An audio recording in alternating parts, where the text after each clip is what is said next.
cursed homes that breathe, that feel, and that crumble with the final breaths of their inhabitants. Today, I'll tell you the story of one of those houses, a mansion that collapsed under the weight of its own madness. Welcome to the fall of the House of Usher. Subscribe to Terror Tales INTL, where we bring you the stories darkness doesn't want you to know. It all began when I received a strange letter, written in a trembling hand. It was from Roderick Usher, an old childhood friend. He said he was ill, prisoner to unspeakable terrors, and begged me to visit him.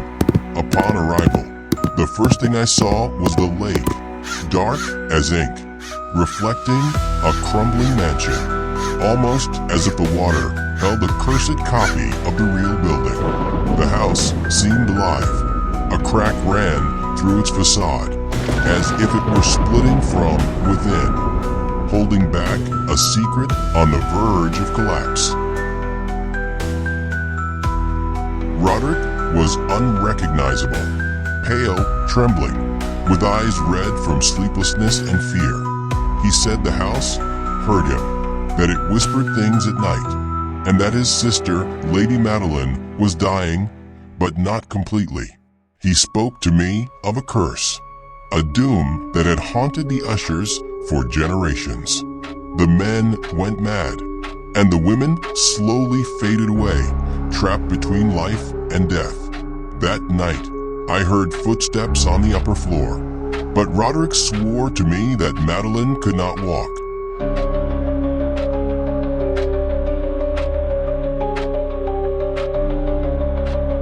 Shortly after, Madeline died.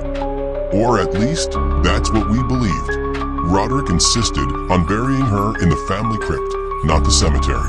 He said he feared the doctors would steal her, or that she might return in another form. But as we lowered the coffin, I swear I felt a vibration, a whisper, a scratch from inside.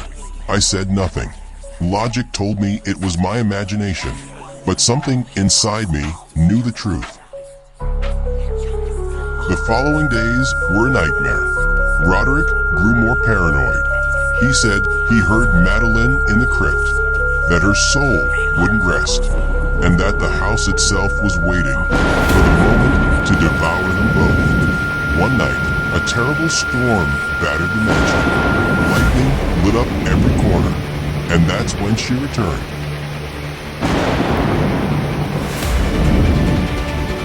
She had escaped from her grave, her nails broken, her dress torn.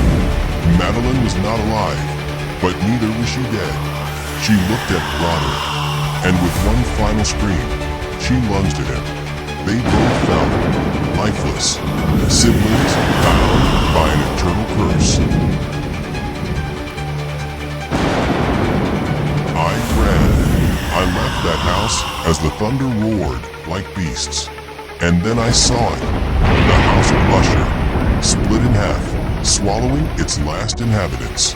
And the lake devoured it. Today, nothing remains of the House of Usher, only a lake, silent.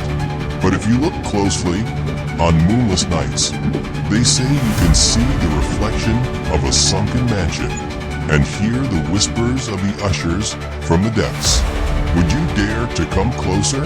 Subscribe to Terror Tales INTL if you want to hear more stories like this. See you in the next show.